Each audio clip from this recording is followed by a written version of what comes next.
Hey everyone, welcome back to the channel. In today's video, I will show you exactly how to beat Arena 4 in Clash Royale.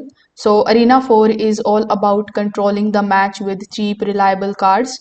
The strongest setup here is a push deck that is built around Valkyrie, Musketeer, Mini P.E.K.K.A and Swarm card like Skeleton Army.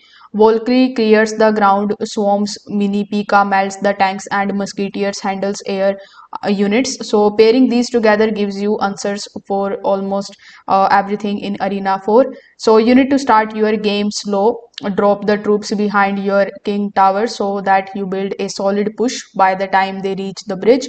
So when your opponent overcommits, counter their push with Mini P.E.K.K.A or Valkyrie, and then you just have to turn that defense into the counter attack.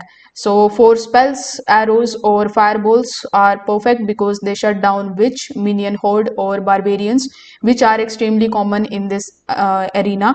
So if you struggle with the Hog Rider players, placing building cards like Bomb Tower or Tesla in the center to pull the Hog away from your towers. So if this video helped you out, make sure that you like this video and subscribe to the channel. Thanks for watching.